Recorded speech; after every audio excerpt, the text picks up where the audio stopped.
പൂവനി എന്ന പേരിൽ ചെണ്ടുമല്ലി പൂനുള്ളൽ മഹോത്സവത്തിന്റെ ഉദ്ഘാടനം Varkala government model higher secondary സ്കൂളിൽ നടന്നു. സ്കൂൾ മുറ്റത്ത് തന്നെയാണ് വിശാലമായ പൂത്തോട്ടം ഒരുക്കിയിരിക്കുന്നത്. തുടക്കം മുതൽ കൃഷിയിൽ പങ്കാളികളായതിനാൽ കുട്ടികൾക്ക് ഒരു നല്ല പാഠം കൂടിയായി മാറുകയാണ് ഈ ഉദ്യമം. ഇതിന്റെ മനോഹരമായ ദൃശ്യങ്ങൾ പകർത്തിയ ഒരാളുണ്ട്. അത് മാതൃഭൂമി ന്യൂസിലെ സീനിയർ വീഡിയോ എഡിറ്ററായ രമേശ് വർക്കലയാണ്. കണ്ടാലോ നമുക്ക് report.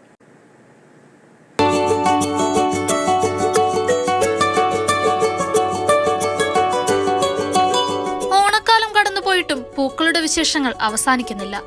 Varkala government model higher secondary school academic master plan, school വാർഷിക പദ്ധതി എന്നിവയിൽ ഉൾപ്പെടുത്തി നടപ്പിലാക്കിയ പൂവനി ചെണ്ടുമല്ലി കൃഷി പൂന്നുള്ളൽ മഹോത്സവം municipal chairperson KM Laji, PTA president advocate BS Jose, school പ്രഥമാധ്യാപകൻ ജ്യോതിലാൽ B, വർക്കല മുനിസിപ്പാലിറ്റി വിദ്യാഭ്യാസ standing committee chairman C Ajaykumar, staff secretary Leons J എന്നിവരുടെ സാന്നിധ്യത്തിൽ നിർവഹിച്ചു.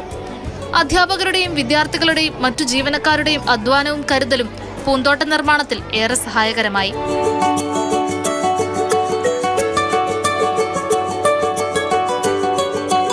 ചെണ്ടുമല്ലി കൃഷിയുടെ വിവിധ ഘട്ടങ്ങളെക്കുറിച്ചുള്ള പാഠം വിദ്യാർത്ഥികൾക്ക് പകർന്നു നൽകാൻ സ്കൂൾ അങ്കണത്തിന്റെ ഹൃദയഭാഗത്ത് സ്ഥിതി ചെയ്യുന്ന ചെണ്ടുമല്ലി കൃഷിക്ക് സാധിച്ചു.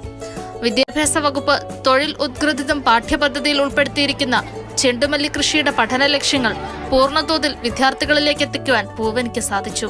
75 ദിവസങ്ങൾക്ക് മുമ്പ് നമ്മൾ അത് നനച്ചു നല്ലതുപോലെ കുഞ്ഞുങ്ങളും അതുപോലെ തന്നെ അധ്യാപകരും എല്ലാം തന്നെ നല്ലതുപോലെ പരിപാലിച്ചു. കുട്ടികളിൽ ഇത്തരം ഒരു കൃഷി ആരംഭിക്കാനുമുള്ള ഒരു പ്രചോദനം കൂടിയാണ് നമ്മുടെ സ്കൂൾ ഏറ്റെടുത്തിരിക്കുന്നത്. ഇതിനെ സംരക്ഷിക്കുന്നതിനൊക്കെ വേണ്ട ചുമതലയും കുട്ടികൾക്കായിരുന്നു.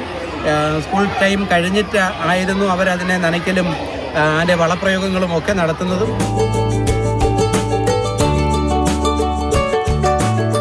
ചെണ്ടുമല്ലിത്തോട്ടം സന്ദർശിക്കുവാനും ചിത്രങ്ങൾ പകർത്തുവാനും തദ്ദേശവാസികളും സമീപ സ്കൂളിലെ വിദ്യാർത്ഥികളും പൂപ്പാടത്തെക്കുറിച്ച് കേട്ടറിഞ്ഞെത്തുന്നവരും നിരവധിയാണ്.